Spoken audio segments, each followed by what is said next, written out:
And anyone on LinkedIn can see it. Anyone, then it stays there. Oh, okay. Okay. So give And me a if there's second any here questions or comments, let me know. So how are you? So you're in Canada. Yes, in Calgary, Born Alberta. and raised there? No. Originally from Tanzania, East Africa. Really? Yeah. Okay, cool. So it says, all right, it's working. So I'll get. Right. So first of all, I want to thank you for making time. We've known each other for a little bit now, and let me introduce you. Let me introduce the LinkedIn world to my boy. I call him Doc, but Sajjad Fazel, who is a. I'm going to let you sort of break it down on what you do, but your whole world right now, as a health researcher, is really to knock out and research all myths behind COVID. Yes. So give us just a quick rundown on you and what you do. And, it's crazy. I got hundreds of questions. I printed off about 30 or 40. Some are mind-blowingly crazy, but, I'm going to ask you. If this is what people want to hear, I'm going to ask you. Right. And then we'll take some questions. But go ahead, give us a rundown on you, what you do. We're in a crazy ass time right now, and life for you is nuts. Yes, you're right. So I'm a clinical pharmacist and a public health researcher here in Calgary, Alberta, and we're doing research with a number of scientists and researchers across the country on COVID-19 misinformation. And this also includes looking at what myths are there, what rumors are out there, debunking them, seeing where it comes from, who benefits from these myths and rumors, and how we can address this challenge. Unfortunately, Jeff, a lot of people suffer and get affected because of these myths and rumors. You have seen on the news that somebody has taken hypochlorite solution or some other chemicals and have died just because of myths and rumors. So when did this hit you that this is your project? Was it when is it in China or when it started coming over here? Because it's a shit show right now, and I want to kind of talk about that. Your craziness, and then we'll answer. I mean, I can't get to all these. We had thousands of people write in some of the craziest shit you've ever heard, but we'll ask. But when did it start? When did it start for you? So I worked in health promotion for a while now. I used to run a health promotion program on Twitter, actually, and I used to work in that area on how can we educate the public, how can we make the healthy choice the easy choice. It's easy to tell people do this and do that, but are you making it really easy for them to actually carry out these precautions and these advices, right? At the end of the day. And then I was looking at some health misinformation prior to COVID-19, just general health misinformation, myths and rumors about all sorts of things. And then when COVID-19 was in China, actually, when it started, that's when we decided, and let's look at COVID-19 misinformation, and it's been rampant ever since. It's got to be crazy for you. So. Yeah. When did you go from South Africa to Canada? Oh, so I migrated almost 4 years ago. Okay. Yeah, but I was in the same healthcare space and continued in the same field. Except instead of working more in health promotion, I also decided to take on health misinformation and see how we can study it as well as how we can debunk myths. So I got a lot of questions to ask, right? I typically keep these to 30 minutes, but let me ask you this. You're the expert in this. What is the craziest sort of myth out there that you're getting pounded with every day? I think one of the craziest myths that's out there, especially in the United States, for example, is the myth that this is all a hoax, or this is a deep state conspiracy, or it's a bioweapon. That's stupid. but there's a lot of people who actually believe in that.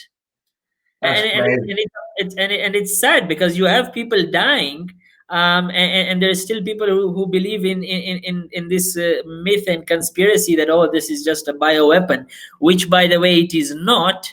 According to science and according to biotechnology, technologists who have actually studied the virus and have seen the nature of the virus, there is no evidence that it was man-made.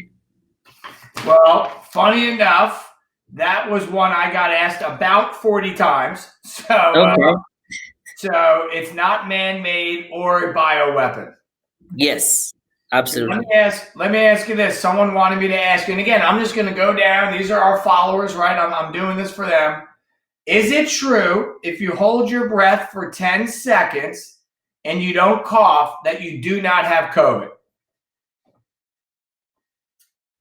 Oh, I lost you. Yeah, actually, no, that's not true.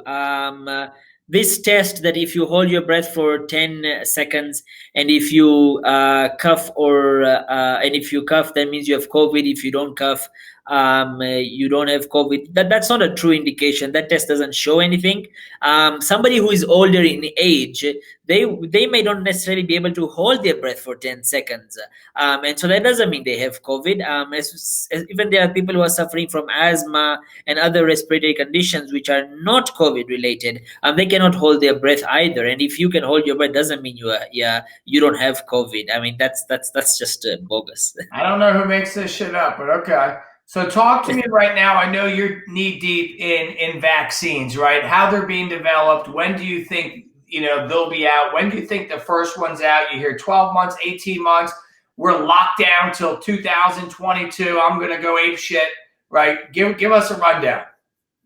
Yeah. So in terms of vaccines, it's a process and it takes a while. And the reason it takes a while is because you have to make sure the safety and effectiveness of the vaccine is up to par, right?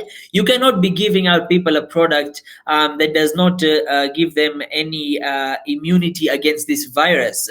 Then what's the point of doing the whole thing? And similarly, you have to look at the safety of the vaccine. You cannot give a vaccine that may cause a side effect, for example, which is why all these studies take a very long time. Now, having said that, because of the current pandemic, the US Food and Drug Authority and the other public health agencies have actually allowed the process to speed up. And we should most likely have a vaccine within 12 to 18 months, the way things are going and the way the reports are from the various pharmaceutical manufacturers and health authorities who are working on it together. So let's just say it takes 12 months. That puts us at next May. What are we supposed to do till then? Yeah, so I mean, I don't think that we will have a lockdown till next year May. Definitely, there'll be precautions being taken all around. I think people will be more cognizant about their actions, touching your face all the time. So people would stop doing that. That make sure they wash their hands more often, and use sanitizers whenever possible. If you don't have access to soap and water, so I think the overall hygiene will come up during this time, and that I think that message will continue to go on. In terms of, I think, you see, how long the lockdown stays, it depends on how much we are ready to sacrifice right now. So if you are ready to sacrifice right now, stay home as much as you can, go grocery shopping only once a week instead of every other day, don't just go around the malls. Yeah, and if we can keep this social distancing, which is one of the best methods of preventing the spread of COVID-19, we do that today, and then when it comes, we will be able to finish the lockdown faster because we'll be flattening the curve, and less people will be getting infected every day. So let me ask you this before I get to these questions. You're an expert, obviously, in the pharma world, right? What drugs, and that's in here like 3 times. I saw a new one yesterday, made the stock market rally. Talk to us, this is your world, about drugs that are out there, and is there anything that should give us any hope? So yeah, if you look at it, the current status is that there are a number of drugs that are being looked at for assisting with those who have COVID-19 to recover. But is there anything proven till now? No. these are still under investigation. And that's the sad thing, Jeff, that the news has come out that, oh, hydroxychloroquine assists in treating COVID, which is not true at all. And then you find you have these people buying up these medications and saying, "Oh, I will take it as a preventive measure." Somebody else saying, "Oh, when I get it, I'll take it." But what you're actually doing is you're using up this drug which actually benefits somebody else. Hydroxychloroquine is a medication used for rheumatoid arthritis and for malaria. Azithromycin is an antibacterial which is used for sexually transmitted diseases and bacterial infections. So when people buy up these medications just out of hysteria and paranoia, they're actually affecting those who need these medications because the supply is going short, so I think that's something we have to be cognizant about, and we have to understand that the virus is a new. That's why we call it the novel coronavirus 2019. A human being has never been infected by this particular virus before, and so the science is still developing and evolving, and therefore saying that, oh, we have a drug right now, no, that's not true. There is a couple of medications that are sort of being looked at more keenly because a couple of maybe physicians and clinicians so that, oh, maybe it has a benefit, but the research is still going on. Okay, let me ask you some of these questions because I can be here all day. I'm just going to go down. These are what people asked. And this is real. Like, I ain't making this shit up, brother. Can eating garlic or apples prevent you from being infected? I know that answer, but someone asked. Yes. Yeah. How is that even out there?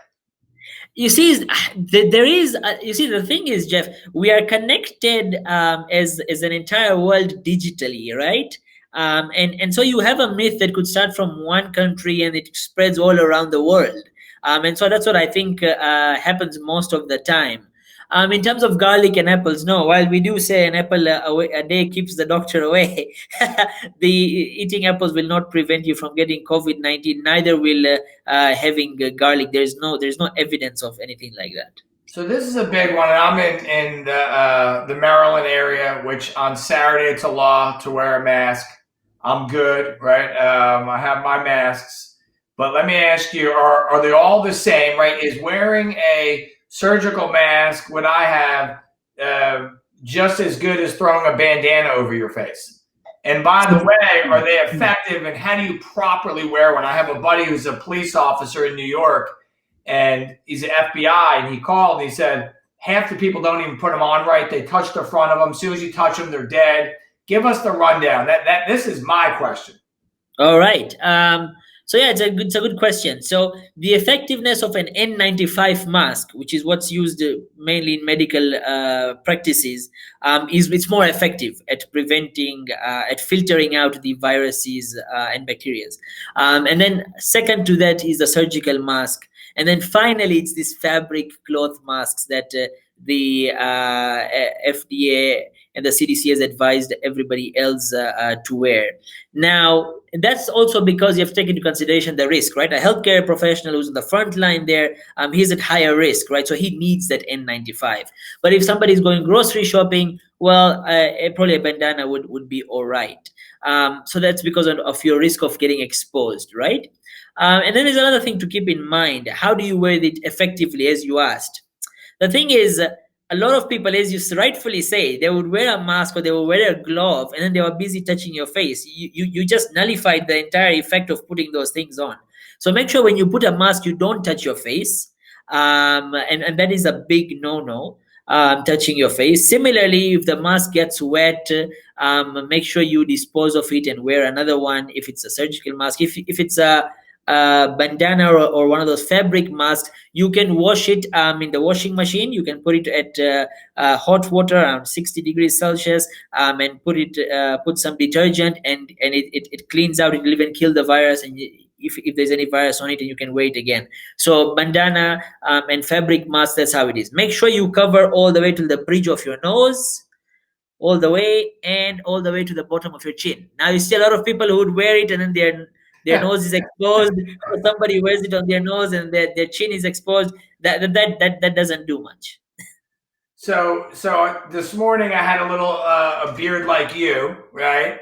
and somebody said, "Hey, your mask isn't going to work. You have facial hair," and I'm like, "Get out of my face, first of all." But like, what's the truth behind that? I mean, I'm not trying to be a doctor. I'm just trying to go in, get my groceries, and leave. But Right. trying to stay Uh, healthy. Yeah, I mean, I don't think it's a big issue until now. There's no research or science that says that. There was also this myth that, oh, maybe having a beard makes you more highly likely to get the virus. There is nothing like that so far. Just make sure you wear it well, and then when you remove it properly. You don't touch the middle of it. And yeah, I think as long as you dispose of it well, and then make sure you wash your hands with soap and water thoroughly, you're good to go. So here's a big one, right? And this is something that I'm actually concerned about, right? Well, let's just talk about, you get a Amazon pack. Everyone's shopping Amazon, right? So can it really, like, is it always living on there? Can it live on there? Can it, you know, get on the box in China, show up in your front stoop with COVID? Okay, so yeah, so that's highly unlikely, and I'll tell you why. Because the virus can research has been done, and a couple of research shows the virus can stay on surfaces between 30 minutes to maybe 2 or 3 days. Okay, not more than that. So most likely, when a parcel comes all the way from an overseas country, the virus won't be able to survive that journey. And that's a thought that is agreed upon by several health agencies as well as the World Health Organization. So that's not a risk that anybody should be worried about. And on the topic of that, Jeff, I mean, I saw one of the questions that came via Instagram as you were promoting this Yeah. session was what is the risk of getting COVID-19 from handling cash? And the thing is, the risk is very low.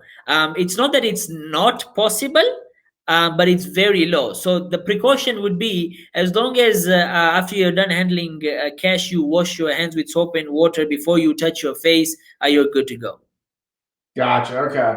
But let's say that package comes to BWI, right? And that person handling has it, then it can be on the box. Yes. Well, if that person has it, and, Yeah. yeah, the person maybe sneezes or something or touches his hand, then yes. But again, the risk is quite low. They actually found out that the virus, the survival rate of the virus on the cardboard boxes is much lower than items such as the stainless steel and plastic, for example. But then again, you see, if there's a virus on the surface, and as long as you don't touch it and touch your face, you're good to go. As long as you wash your hands immediately with soap and water. So this young lady wanted to know, what measures should one take while grocery shopping? Right. Okay. That's an interesting question. That affects And many let's put people. these together. I'll ask one question: grocery shopping and using an elevator. Okay. All right. So the precautions are similar. So, for example, grocery shopping. If you go to the grocery store and you see there's a lot of people, there's a big lineup. Why not go another day if you can, right? So that's number one. Try to avoid crowded spaces. The second thing is, it's a good thing right now that the supermarkets and the grocery shops themselves already have those marks on the floor for social distancing. So as long as you follow those and you keep your distance, you stay at least 6 meters or 2 feet away from everyone else. That's another precaution that you can utilize. Now, when carrying the basket or the pushing the cart, it's best if you can wipe the handrail or the basket with Lysol wipes. Or if you can hold it with a tissue instead of your bare hands. And then you take your groceries.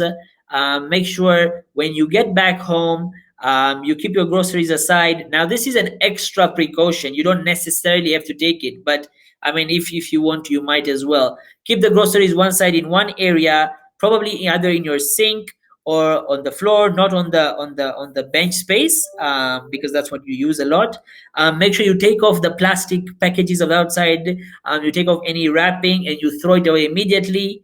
And then, if you want, you can wipe the outside of the packages with the Lysol wipes, and then you wash your hands with soap and water for 20 seconds properly. So that's what I would say is the recommended precaution. In terms of elevators, similarly, You can you make sure that you wash your hands. If there's more than 2 3 people in an elevator, just don't go in there. Yeah, so these are some of the precautions you can take. Okay, well, I'm screwed on that one. Uh, what? So you let's say you test positive. You live in a house with others. Do you have to move them out of the house? Do you have to go to a hotel? How does that work? Right? You get Yeah, it. I so get it. You have family members in the house. What do you do?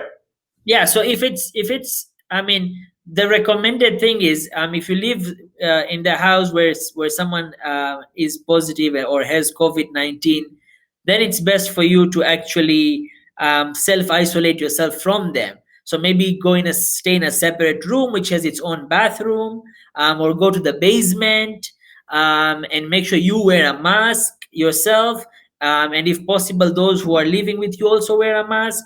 You don't share utensils, you have your own utensils. If possible, give that person his food in his room, like just drop it outside his door, knock, tell him your food is right there. You stay 6 feet away from him. Make sure when you take away his laundry, if you can, wear gloves. If not possible, still take it, wash it separately, wash your hands with soap and water, and keep away from that person. If they have their own bathroom, that's the most ideal situation. So it can be done. Okay. Okay. It can be done, definitely. And obviously, for the person who is sick, he has to stay hydrated, drink orange juice, drink chicken soup, stay nutritious. That is how your immune system will fight the virus. So this is an interesting one. Who benefits from the spread of COVID-19 misinformation? Besides, Right? I'm guessing the news. Yeah, yeah, so that's interesting. I think you have to see the type of myth and who's peddling it. So, for example, the myth about the deep state thing, the myth about this is a hoax, the myth about, oh, the United States created this virus or China created this virus. These are myths peddled by right wing sort of politicians and media, in various parts of the world, not only the United States. Happens in China, happens in Iran, happens in Russia, happens in India as well. So this is a myth which is being used by politicians, and they benefit from it because they are railing their base. When it comes to myths and conspiracies about peel boosting techniques or eating vitamins, those who are selling those products and manufacturing those products are the ones who are benefiting from it widely. Yeah. And then if you look online also, there's a YouTuber who actually just posts myths and conspiracies, and actually he believes in them, and tells people to look at it even more. And he benefits by getting more subscribers or followers or likes. So there's Yeah. various types of benefits. So let me ask you a couple more. This is a great. I can only imagine who said this one. Probably because they're stuck in quarantine. Can drinking alcohol regularly kill the virus in your throat? Somebody's having some fun and they need an excuse. Right, yeah. Well, I'm gonna bust your bubble. That's not gonna help them in any way. It's not true that drinking alcohol will kill the virus in your throat. In no way. In fact, you're, especially those high strength alcohols, you're increasing yourself to even more health conditions, and diseases. But By it'll help having your quarantine time go faster. That's a fact. it might make your quarantine time go faster, but it's not gonna help in terms of the virus. And I never got this one. I hear it on the news and I see it. I don't even know what the hell it means. Can COVID be spread through 5G? And does 5G lower your immune system? Yeah, you see, Jeff, there's a lot of misconspiracy and these theories about 5G, and radio frequencies. I mean, people have always been wary of the network and the cell phone. I mean, you must have heard news a couple of years ago, even last year, about, oh, cell phones can cause cancer, which is not true. There's no evidence to that till today. And so when we look at this 5G thing, no, viruses cannot be transmitted through radio frequency waves, though it keeps popping up here and there. And no, 5G radio frequencies does not lower your immune system. That's not possible. And I just want to say that for those people who are sort of doubting, is this true or not? Just think of it logically. If that was ever true, then Exactly. every person who has COVID, or you'd have each and every person have cancers or things like that. That's not the case. The signal as we say in epidemiology, would show up a very strong signal, which is not the case. And I think people just need to understand that. Oh, this one's interesting. Can mosquitoes spread COVID? Right. No, mosquitoes cannot spread COVID-19. Even if they bit someone who is positive, research so far shows that no, COVID-19 cannot be spread through mosquitoes. So I saw on the news that a tiger caught COVID. Right. Can your pets catch it? Okay, so can your pets catch it? So far, there was a dog and a cat that did catch it. Um, so whether pets can catch it, I'll say possibly. I'll say possibly. Is it something to be worried about or a high risk? No. Can pets infect a person or a human being? So far, there is no evidence of that pets can infect someone. No. Yeah. So I saw this when this came out. I ran to Walmart and bought 40 bottles of Tylenol because I'm an ibuprofen guy. Can ibuprofen as a painkiller increase the severity of COVID? Okay.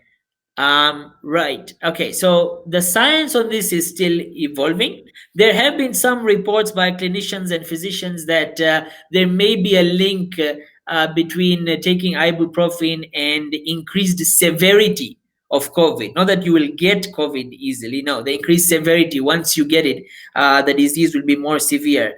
So the advice is this right now, and the recommendations are these. If you need it for rheumatoid arthritis or for some other pain management, and then you can take it, then it's fine. But if you need it specifically for maybe just a headache or something, then why don't you go with paracetamol instead of ibuprofen? Gotcha. And then let me ask you this. I was going to end on that and just talk a little bit. But talk to me about young people, right? They're not immune to it, but they don't get it, or maybe they do get it. We don't know they have it. So young people do get the disease. They are not immune to it. Certainly not immune to it. I think one of the things that there's a misconception here is about how we look at data and research and how we perceive messages. Statistically speaking, those who get severe disease and death are those who are older and who have pre-existing conditions. That does not mean that they are at a higher risk of getting infected. No. Getting infected, everyone has the same susceptibility of getting infected, except once you get the disease, the larger proportion of those who have severe disease and death are those who are older and those who have pre-existing conditions. But a young person can also get the disease, develop into severe disease, and also death. So that's just open like that.